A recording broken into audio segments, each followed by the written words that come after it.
अच्छा, ऐसा धोखा हमारे साथ किया, भोगोगे तुम। ये जो निकलता है ना भोगोगे, ये अकाट्य होता है।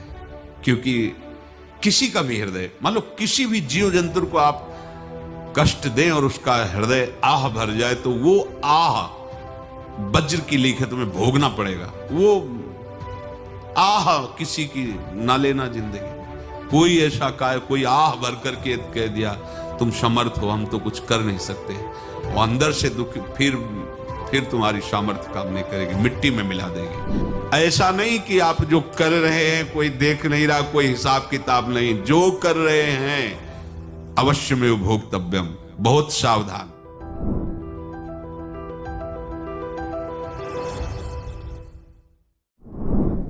जीव स्वयं नित्य निरंतर कर्मों के जाल को रच रहा है और अपने आप को बांध रहा है। आपको मुक्त होना है, बंधना नहीं है।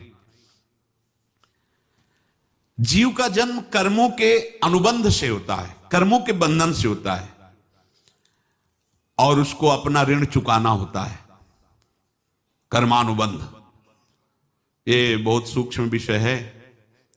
जैसे आप जिस परिवार में जन्म लिए हैं, तो उस परिवार के लोगों से आपका ऋण है, इसलिए उसी परिवार में आप आए हैं।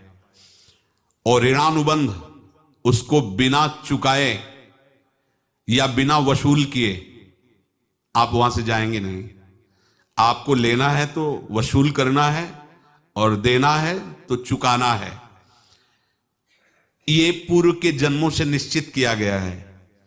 जैसे किसी के यहां पुत्र हुआ, जन्म से ही पैसा खर्चा शुरू हुआ, जो बड़ा हुआ तो उद्दंडता के द्वारा मार पूरे परिवार को क्लेश पर क्लेश देता चला जा रहा है। ये तुम्हारे कर्म का फल है। या ऐसे शक्तिहीन बुद्धिहीन ऐसे पागल पूरे जीवन सेवा करो, तुमसे अपना हिसाब चुकाने के लिए वो आया है। अब परिवार के जो सदस्य जुड़े आके, मतलब पत्नी आते ही पूरी हृदय में आनंद, परिवार में आनंद, और जीवन भर वो आनंद ही सुख देने के लिए उसका जन्म हुआ। वो अपना ऋणानुबंध मुक्त, और आते ही भयंकर क्लेश खड़ा कर दिया, बीच में दीवार और झगड़ा वैसा, फिर अतरे दिन मारपीट शुरू, कलह अशांति, पूरा जीवन नरक हिसाब करने आए। यहां ऋण चुकाए बिना कोई जा नहीं सकता, ऋण चुकाना पड़ेगा। किसी का ऋण वसूल करना है तो किसी को ऋण चुकाना है, दोनों काम करने होते हैं। अनेक जन्मों में अनेक